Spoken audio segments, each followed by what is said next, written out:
ওর প্রথম কাজই ছিল আমাকে জড়ায় ধরা। এটা আমি ভুলতে পারি না, আমি মিস করি ওকে। 6 বছর বয়সী নিষ্পাপ শিশু সন্তানকে হারিয়ে কান্না যেন থামছেই না শহীদের এই মায়ের। বুক ফাটা আর্তনাদের সাক্ষী এখন কেবলই 4 দেয়াল। 2024-এর 5 আগস্ট ছাত্র জনতার অপ্রতিরোধ্য আন্দোলনে শেখ হাসিনা পালিয়ে যাবার খবরে রাস্তায় নেমে আসে লক্ষ লক্ষ মানুষের বাঁধভাঙা উল্লাস। এ সময় বাবা মা ও ভাইয়ের সাথে উত্তরায় প্লেকার্ড হাতে নেমেছিল 6 বছরের জাবির ইব্রাহিমও। কিন্তু ঘাতকের বুলেটে শেষ হয়ে যায় নিষ্পাপ এই শিশুর জীবন।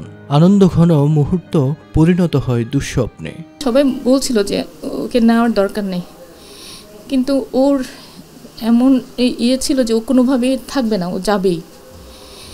তারপরে আমরা নিয়ে গেলাম ওখানে, যেয়ে মোটামুটি কিছুক্ষণ পরেই তো খবর এলো যে হাসিনা পালিয়ে গেছে। সবাই এত খুশি।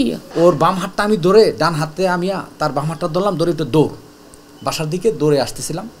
আসার পরে উত্তরা এপিবিএনের যে উত্তর গেট বরাবর আসার পরেই গেট থেকে পুলিশ গুলি ছড়ে ওর ঠিক উরুর একটু উপরে গুলিটা বিদ্ধ হয়।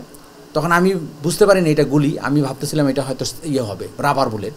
রক্ত পড়তেছে, তাড়াতাড়ি তাকে আমি পাঁচর কোলে নিয়ে আমি কুয়েত মন্ত্রী হাসপাতালে নিয়ে যাই। তো ওই অবস্থায় প্রায় 1.5 ঘন্টা রক্তক্ষরণের পরে সে ওখানেই মারা যায়। ছোট ভাই ইব্রাহিমের স্মৃতি আজও মুখ লুকিয়ে কাঁদায় জোহায়েরকে।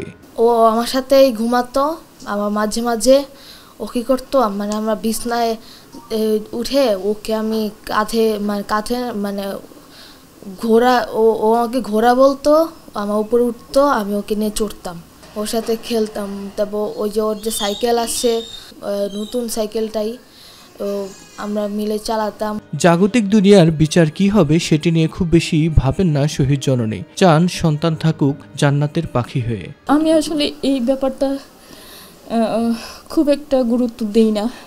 আমার কষ্টের ভাগ কেউই নিতে পারবে না। আমি যা হারিয়েছি সেটা তো আমি আর ফেরত পাবো না, কিন্তু আমার দেশটা ভালো থাকুক। শহীদের রক্তে আঁকা এই পতাকা যেন বলছে আর হবে না রক্তক্ষয়, হারাবে না প্রিয়জন। মিফতা গালিব, মাই টিভি।